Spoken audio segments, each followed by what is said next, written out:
Welcome to another edition of Friends in the Business with me, Jennifer English, brought to you by the 49ers Golf and Country Club and the fabulous Rincon Mountain Grill.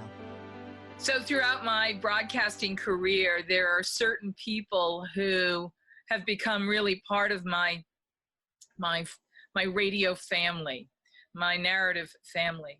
People who are both teacher and friend, mentor, and influencer. The generosity with which my next guest has welcomed me into his world has been extraordinary. His generosity in coming on the air with us to talk about the ways that a more positive outlook can actually impact the way leaders lead and the way businesses succeed has been well established and profound. But during this period of people like to call it uncertainty, let's just call it what it is. It's a little bit scary. And we turn to our leaders, those who are charged with keeping us safe and telling us about all the best thinking and latest best practices. And we rely on them to do a lot of things to keep us and our families safe, including those in local government, none more so than at the county level, where we look to the Pima Board of Supervisors and my one friend in particular, Ramón Valadez, for keeping us aware of what we can be doing and should be doing to not only support ourselves in our health and wellness and our families, but the community at large. How do we support our businesses? How do we support our first responders? And there's a lot of shifting, changing, evolving information out there. And we are particularly grateful that my generous friend, Pima County Supervisor Ramón Valadez, is here with us today to talk about this very topic of how we're going to get through all this and what it might look like on the other side. With his patented positivity and powerful message, he joins us again. I've missed my friend Ramón. Welcome back. Thank you, Jennifer. It's a real pleasure for me to join you once again, and I've missed you as well. It's good to see you and good to talk to you again. So I've got to start by saying, how many officially weeks are we into what we're identifying as this time of uncertainty? How long have we been in this, according to sort of you all in the governmental perspective? Well, I'll limit it not only governmental perspective, but our local governmental perspective. We actually, and most people don't know this, on January 30 or 31st in that time frame, the Pima County actually opened up a virtual health emergency operations center, which is called the EOC, Emergency Operations Center. And that was in response to concerns that there was a potential COVID-19 related risk as the Gem and Minerals show was here during the month of February. And thankfully, we didn't have an incident, COVID-related incident during that show, but we did open up that Emergency Operations Center at that point. The first case that we saw was obviously a travel-related case, and I believe that happened around March 8th or 9th, which was the one that started it off. It was the first case here, and about 2 to 3 days later, we actually opened up the Emergency Operations Center, again, the full Emergency Operations Center. And that's relatively late relative to the United States. No, actually, if you look at the fact that we've had... I was going to say the first case. Our first case was later than the first cases hitting in New York and Massachusetts and Washington State. Washington State, Massachusetts, and New York got hit hard before we did. And a lot of that, if you really think about it, has a lot to do with international travel destinations. While we get a good amount of international travel, it's certainly not the volume that they all get. How did we get so lucky with Gem Show? I mean, we have hundreds of thousands of visitors from all over the world, including China. How did we get so lucky to not have it hit sooner and harder? You know what? I think to a great degree, a lot of the folks that came here were already had protective measures in place in consultation with our public health department, with the emergency, the health-related emergency operations center that we had put in place. I think that there were enough precautions to keep it from spreading if someone came here with the actual virus. Obviously, we some of it was luck, and you know, I'm glad we had that luck, because obviously one of the things, Jennifer, that as a leader in our community has become really challenging, and within that challenge lies opportunity, obviously, and we need to view it that way. But one of the things that has created this whole new opportunity is, simply put, that the rule book on how we run things, it has been out the window. The truth is, if you really think about it, we are living in a time, in a situation that none of us, even the nation, hasn't really gone through since the Spanish flu in the early 1900s. And I don't think there's many people around from that episode of our country. So to try and lead in a situation where we're constantly learning new things, so that it almost seems as if though the information that we're using to make those decisions changes almost hourly, and in some cases early on, almost every 15 minutes. And the truth, there's still a lot to be learned. So right now, what we're trying to do, first of all, you know, in my personal case, obviously faith plays a lot to do with it, and the fact that we've been leading and governing for a considerable amount of time, but it's a whole new set of rules, Right.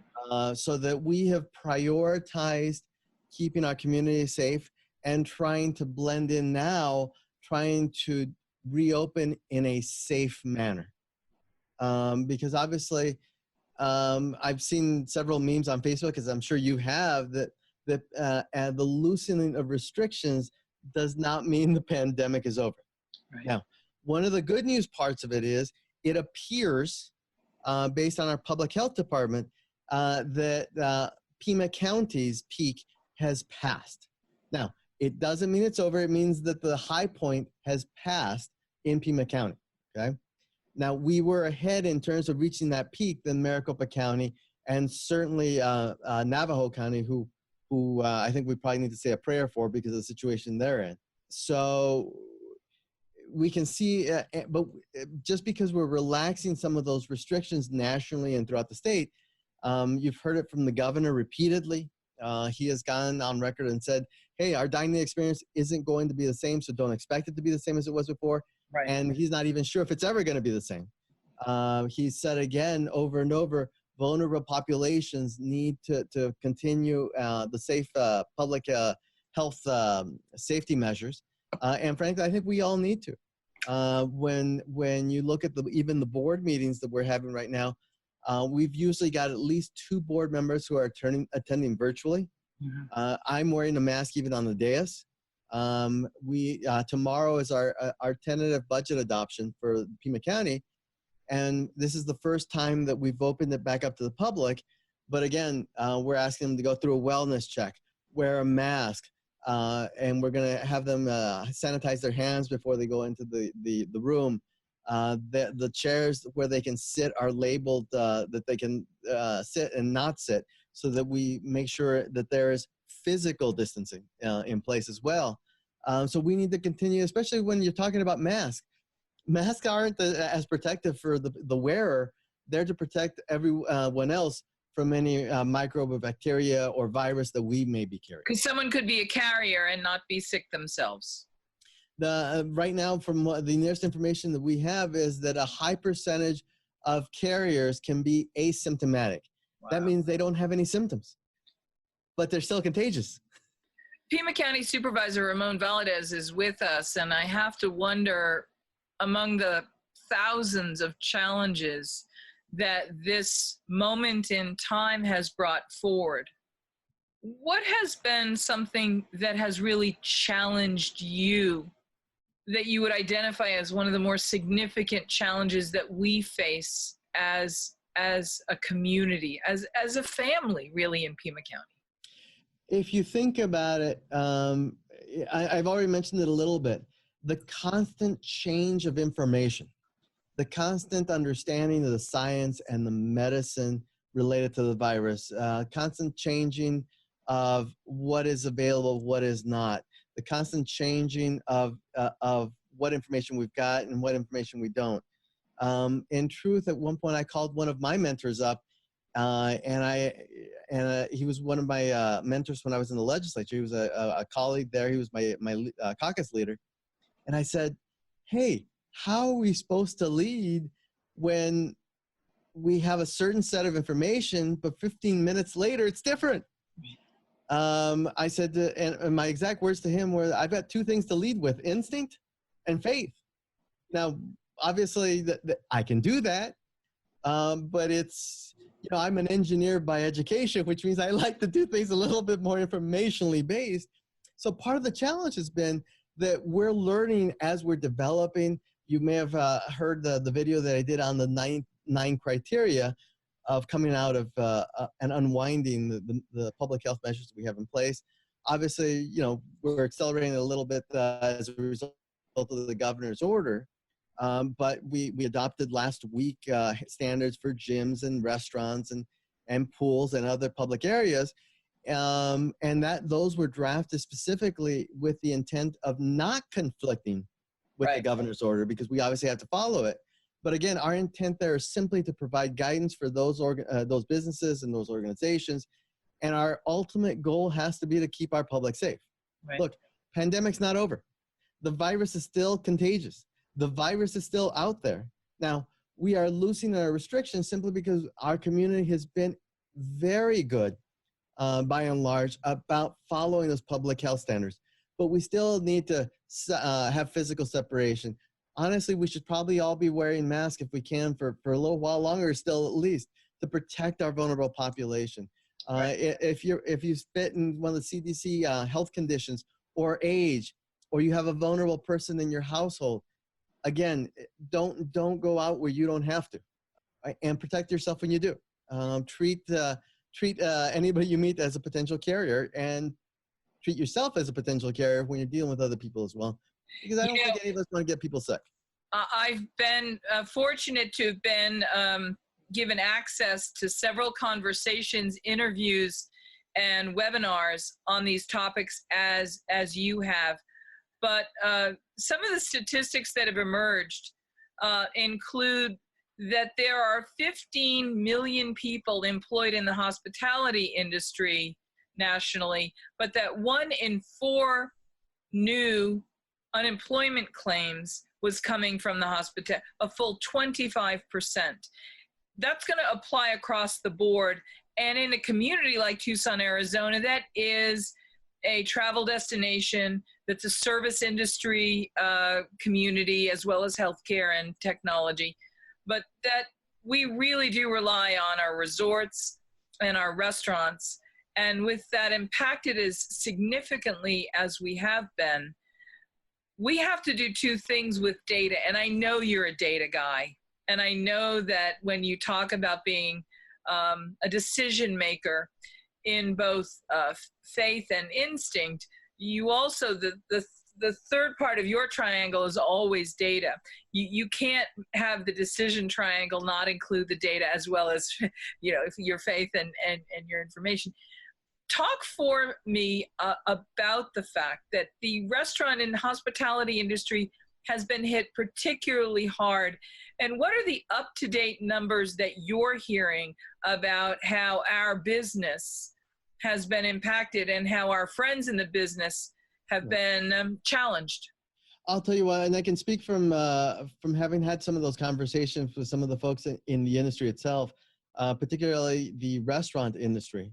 What they were seeing the first week of the stay-at-home order, where obviously it was only drive-through and carry out or takeout, they were seeing a drop in volume to maybe 6 to 7% of where they were prior. They obviously, part of that has changed a little bit with the governor's order, in that has allowed the dine-in service.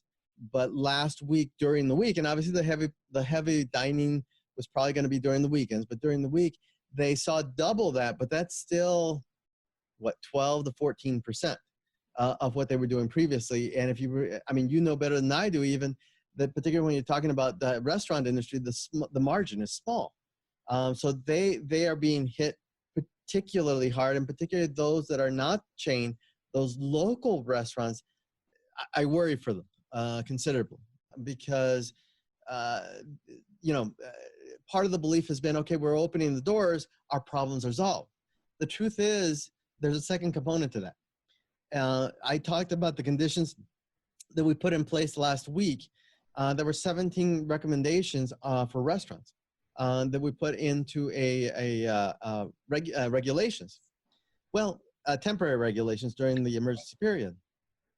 And when we did a survey, we had almost 10,000 people respond to one survey. Wow. Yeah, so you appreciate how hard it is to get 10,000 people to reply to a survey. And of those 17 issues, almost every one of them was rated as extremely important.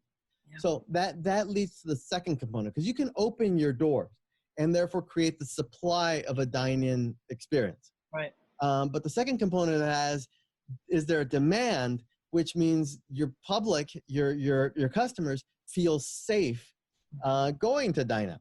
And that's really what the intent of those regulations has been. The issue, and that's where we're modifying it already tomorrow, because it's intended to be a work in progress, is to try and balance that so that it's not so strict that an industry that's being so hardly hit so hard, cannot operate in a way that they can keep in the black.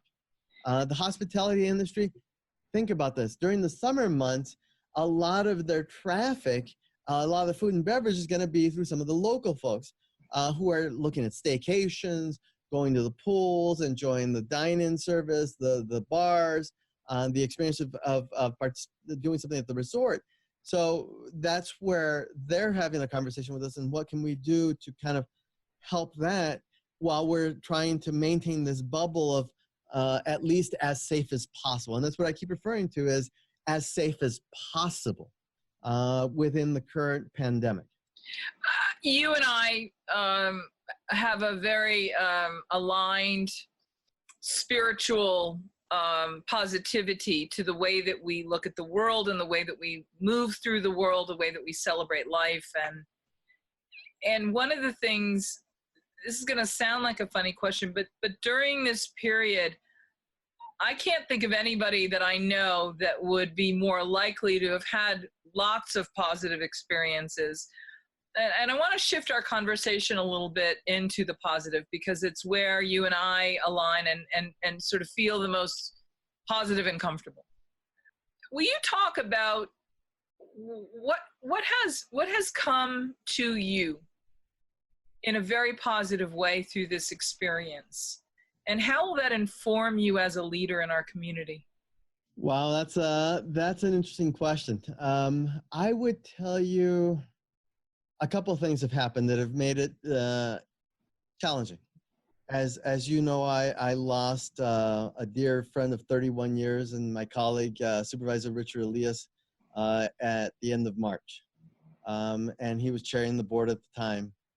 And as I was the vice chair, and the board chose to elect me as the chair, so I'm now the chair of the board, which has presented some unique opportunities in terms of the involvement as chair on some of the day-to-day operations with our county staff, in terms of the interaction that I get to do with a lot more people.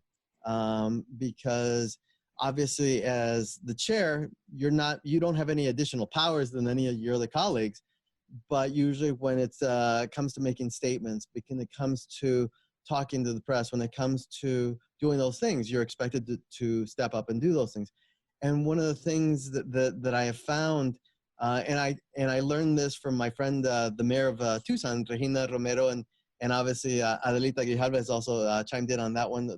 Those two have been very, very good with me and pushing me in that direction, is the opportunity to really pass on that, yes, this is a challenge, but we are bigger than this challenge. Yes, this is some difficult times, but this too shall pass. So the truth is, sometimes we need to not only communicate when we know the answer, and the answer of 2 + 2 is 4, but in communicating the fact that, you know what, we don't have all the answers yet. Right. But we're going to get through this. Right. We are doing this together. We are going to do everything we can to maintain public health, so that and to protect our vulnerable populations. Here's what we're doing. We don't have all the answers, but we have hope, and we want to share that hope with you. One of the things that really naturally sort of blossoms into in this conversation is the idea of perspective and positivity, and how incredibly important it is for us to have leadership who begins from the perspective of positivity.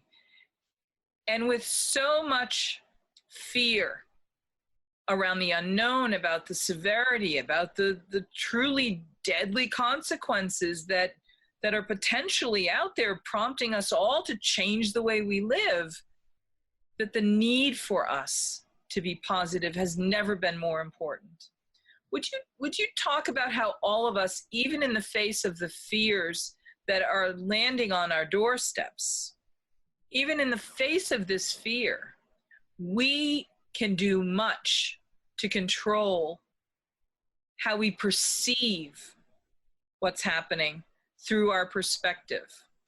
And it's something you talk about often, and I think it's important to give you this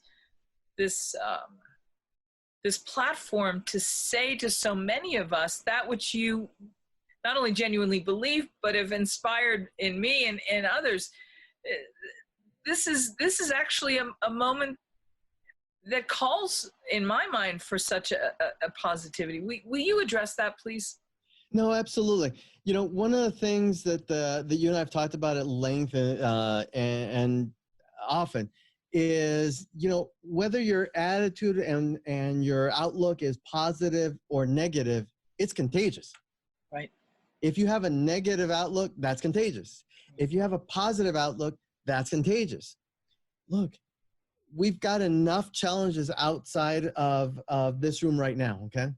But the truth is that there's also incredible opportunity there, and we need to change our perspective, because if we dwell solely on the challenges, and they're there, and believe me, being in the position that I'm in, I see them every day. I see them every day because I have to make decisions on them almost every day. But I also see, and I choose to dwell on the opportunity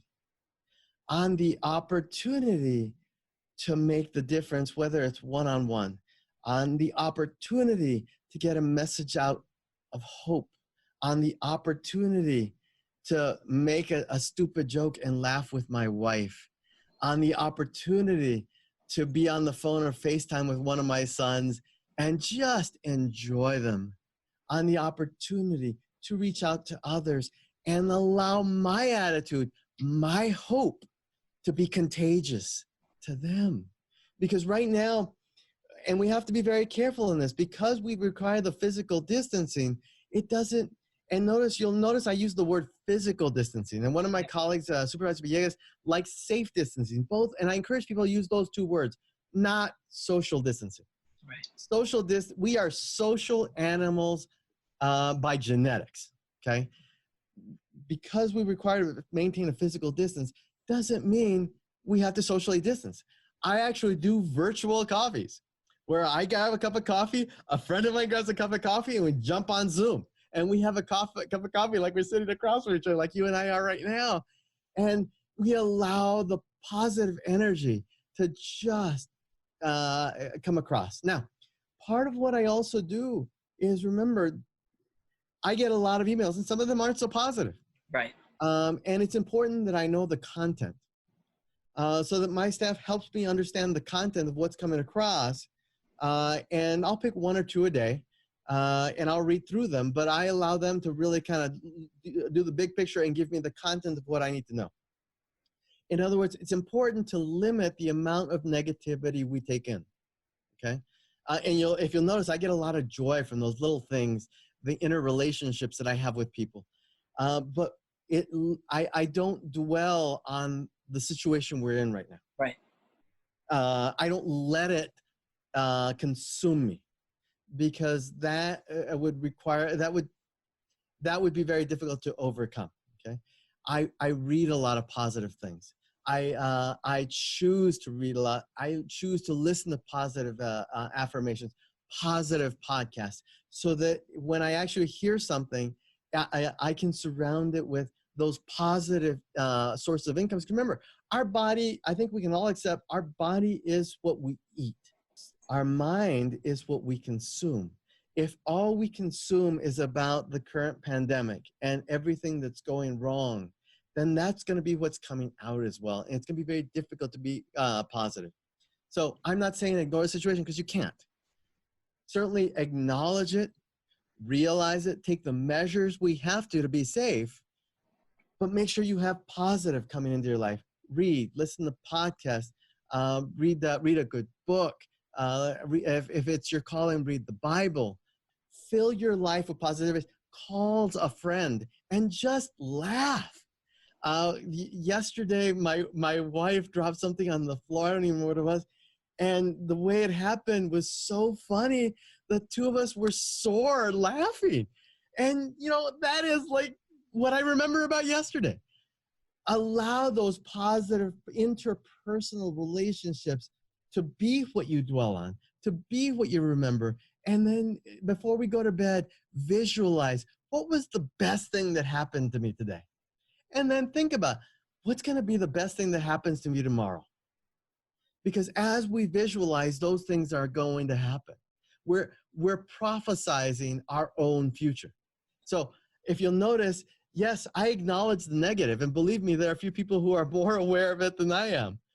But I feed my mind with a lot of positive. In the last 2 weeks, I think I've read 3 or 4 books already, in addition to the podcast and everything else. Don't allow a time where we have to physically distance to let us socially distance. Reach out to others. One of the things that I love to do most when I'm feeling down is I reach out to somebody who I know needs somebody. And there is such pleasure, such joy, such positivity in being able to be there for them, to help them. So, you know, oftentimes the good book talks about receiving is nice, but the true receiving is in giving, because what I get is so much greater than what I give, in just how I feel about myself, my community, and my life is so much more than I'm giving that person. But reach out to somebody who needs to hear from you. I think one of the many things that has come about for us all in this experience is, if you've been at home, and I'm not going to say stuck at home because it's a choice, but if you've been at home and you have felt the pangs of longing for the social fabric, that infrastructure of sociability and conviviality that lifts us all up with the joy and the light that it brings to our lives on a daily basis. Imagine then people who are in hospitals and nursing homes who had this before pandemic, who were virtually locked in a world of their own. Think of how much more empathetic we can be and appreciative of those sorts of people and circumstances. And now, how do we change moving forward to remember that there's something we can do today to maybe help them? Now, maybe that's not everybody's calling, but it's going to be for someone. And it's about that idea of perspective. This has given us some extraordinary perspective on almost every front of existence in our world. And I would use the word opportunity. Yeah, it is truly an opportunity. And how each of us will see that opportunity in an actionable way is really powerful. But I use it to come back to the moment of, in everything I'm hearing you talk about in terms of positivity, there is a very present sense about it. It's not necessarily that the future has to be positive, that you help us focus on being here and now in the present. That seems to be an important part of what you're talking about. Am I wrong in hearing that? No, you're absolutely right, because we can't control the past. That's in the past. Frankly, we can affect the future, but we don't control it at this point. The only thing we really control is our present. Whether you're reaching out to somebody, whether you're laughing, reading, listening, praying, meditating, whatever it is you're doing, right now is the only time you're going to get to do it right now.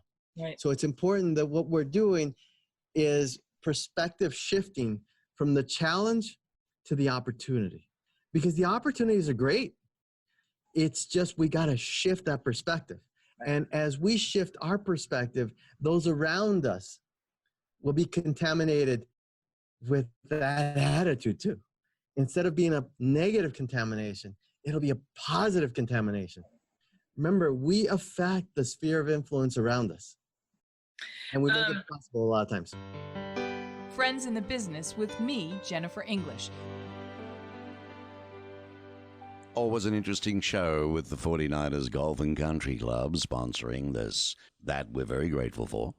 And, it'd be nice for you to meet somebody by the name of Mackenzie. I call her Macca. Mackenzie Taylor is her name. Hi there, Macca. Hi, great to see you. Mackenzie Taylor is the executive chef of the 49ers. And she is also the food and beverage manager, correct? That's correct, You're yes. a busy little girl, aren't you? Lots and lots to do. What's your background? How on earth did you get into food? Well, I fell in love with food when I was actually pregnant with my daughter 13 and a half years ago and was watching Martha Stewart a lot. And I decided I really wanted to learn how to cook just like she did. And so I just got a passion for cooking and baking and entertaining. And so when I came to Tucson 12 years ago, I enrolled at Pima Community College through their culinary school program and spent 2.5 years in that program, met some amazing local chefs, had the opportunity to start working for a catering company in town, worked with them for many years, worked at a couple restaurants downtown, and just really expanded my horizons. When I got the opportunity to be the executive chef at Pantano Christian Church on the east side. That was amazing. We got to feed so many people, and it was such a community-driven atmosphere. It was amazing. I think it was in the vicinity of some 2,000 or something, wasn't it? Yes, we have a lot of wonderful members who come weekly and who join us for breakfast and lunch. That's a lot of cooking, isn't it? It was a lot of cooking. It was a lot of cooking, but it truly prepared me for what we're doing now, too, at the country club. So. There you go. Now, this wonderful training that you got at Pima, what was that, 2 years, did you say? Yeah, it was just over 2 years. And it's an amazing culinary program that's local here in town. It's all local chefs who are the instructors. Right. So you learn everything from hot foods to garde-manger, to baking, to pastry. It's amazing. The works. You took to it like a duck takes to water. Exactly. Or orange sauce. Because it's evident in your food. I mean, people at the Rincon Grill, which is at the 49ers Golf and Country Club, who proudly sponsor Tucson Means Business, they're raving about all your wonderful changes and things that you've done. So I think you learnt with a passion, and I think it's part of you. It's just who you are, yes? Thank you. Yes. Yeah. The passion definitely radiates. I always say if you don't have passion in the kitchen, get out because it is too hot and crazy in there if you're not doing what you love. Exactly. And although, you're regarded as back of house because as executive chef, you're teaching and training and also overseeing the other chefs and other people in what we call the kitchen area and so on. But you're also front of house, aren't you, with your other role? Yes. So I've had such an interest in banquets and people. I love people. I always say they can't keep me back in the kitchen. I've got to come out to the floor, see the dining room, talk to people, touch tables, just check on everything. I really want to make sure that the quality of the service and the food that you're getting when you come into the 49er Country Club is just overall 100%. It's really been amazing to be able to work with the front of house team, which I call the hospitality team. So our hospitality team and our culinary team really have the same direction, the same vision for where we're going. And I think that's really exciting to see. It is. And you are leading the fray. There's no doubt about that. And when we talk about, there's fine dining and then there's just, finger foods, right? And just bar foods. It's interesting that the Rincon Grill is neither. Right. But it's all. It's everything. Exactly. We want you to have amazing bar food. We want you to have a nice cold beer after a hot game of golf out there and feel comfortable ordering soft pretzels and wings. But we also want to really give you a variety on our dinner menu as well of, beautiful mahi-mahi and salmon and chicken piccata. And of course, it wouldn't be a country club without a perfect club sandwich. So we definitely have those offerings as well. Mackenzie Taylor, Executive Chef Extraordinaire of the Rincon Grill. When you do go there, ask for her. She'd love to meet you.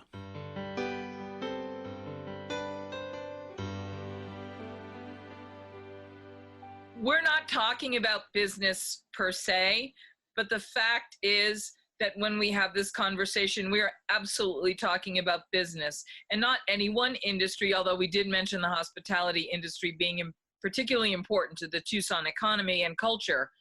But the fact remains that we are talking about every industry and we are talking about every business. How do you see in your role with the Board of Supervisors business responding in inspiring ways? Because now in your role as chairman, you are getting to interface and respond to and see the best practices and the best angels among us emerging in these times. Can you share a few stories of some of the really powerful, positive things coming out of this moment in our business culture and community? I'll give you an example of a couple of ones that come to mind right off the top. We had, obviously, one of the great challenges in this whole situation has been personal protective equipment.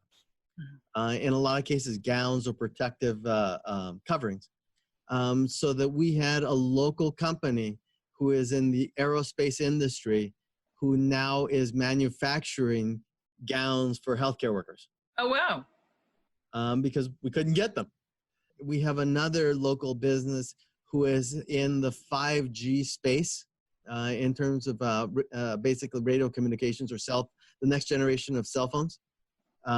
And they got some PPE monies and wanted to do something important and good for the world. And so they're working with a company in Mexico, and they are within days at this point of getting licensed in Mexico, and they're providing the brains of the equipment for a very low-cost ventilator to help in Mexico. Wow.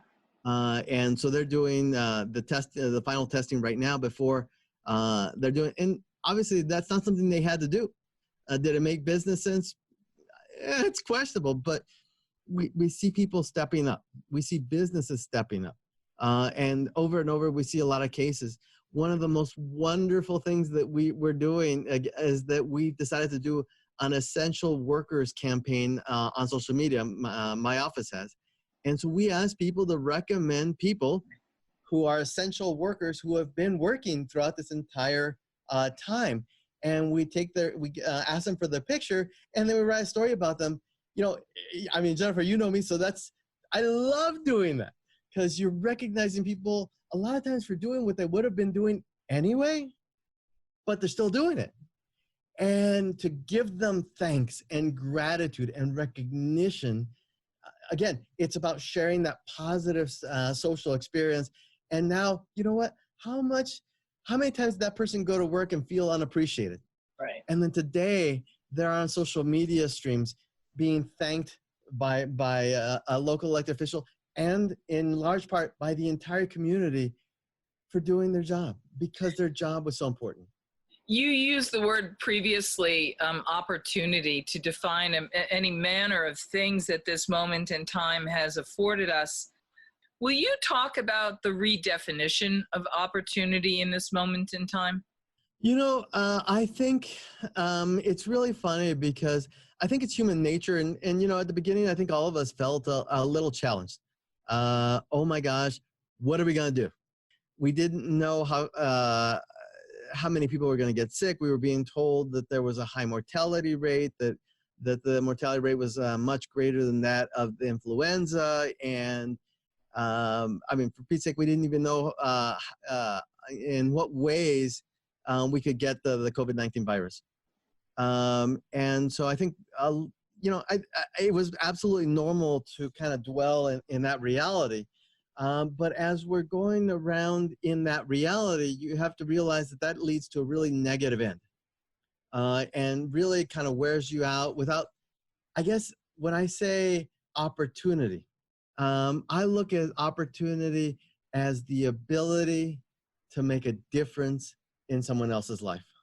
Whether it's through helping businesses, whether it's helping an individual, whether it's recognizing people for doing a job that is so important right now, whether it's being on a phone call with a friend, your son, enjoying a moment of levity with your wife.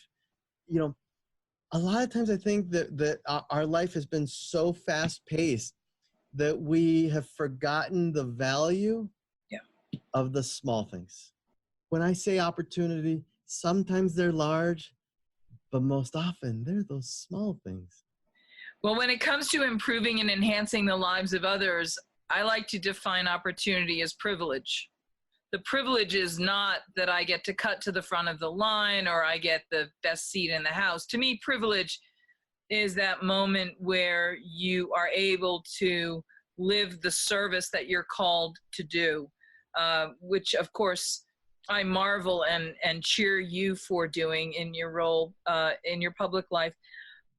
I want to ask, relative to where we are in the world, there's been a lot of speculation about our climate having had a positive impact on the impact of the COVID. Have you seen any science or seen any data that suggests that, again, to use the word, like, we're kind of lucky to be here and not somewhere else? Mm-hmm. Not specific to COVID-19 in truth, but if you take a look at, ambient and cold temperatures, obviously cold preserves things. Ambient temperatures, things can survive in. It's usually, if you talk to any scientist or anybody with scientific background, and obviously I'm an engineer by education, you look at heat actually denaturizes viruses and bacteria. Yeah. So in other words, it either makes them sterile or kills them. So, I mean, which is why we use autoclaves to sterilize dental equipment before you go in and have your, cavity fixed. Right. Exactly. So that obviously, we can probably, fairly confident can conclude that the heat that we were experiencing a couple of weeks ago certainly doesn't hurt. And as we tend to be some of the few things that can survive in this heat, us Tucsonans and Arizonans. But certainly I haven't seen specific data on COVID-19 related. It's just the behavior of other bacteria and viruses. I have to tell you, you're one of my favorite, I'm going to use this term with tremendous respect and affection. You're one of my very favorite nerds who gets really excited about scientific and because it's like, you're so brilliant and you get it and I don't. I got to ask you this. What has been a cool piece of data that has emerged from this period of time that has really sort of lit you up about either we have amazing technology to treat it, deal with it, measure it, address it, or something maybe even totally surprising? Has there been some data that just lit you up about all this? I will tell you, it's not something unexpected.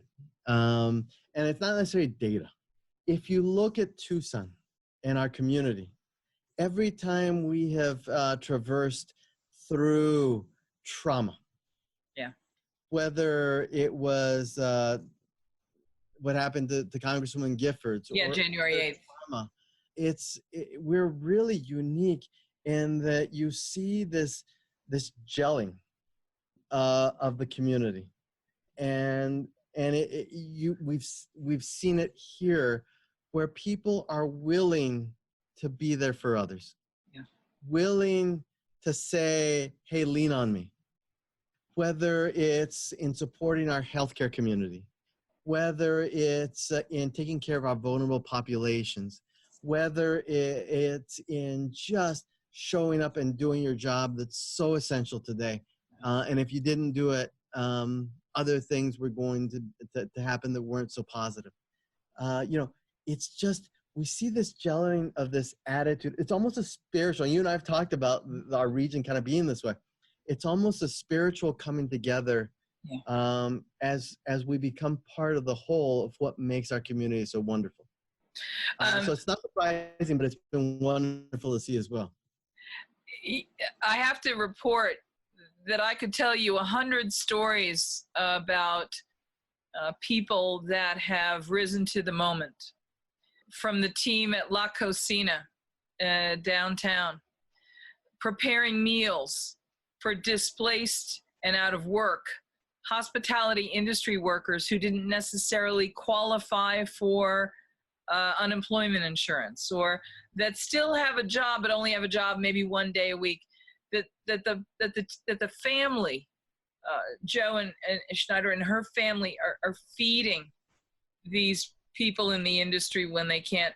It makes you also realize that for the soup kitchens and the food pantries and the produce on wheels without waste that comes in and makes it possible to distribute food, that there are literally hundreds of stories every day about our friends and our neighbors making sure that we're taking care of those in need.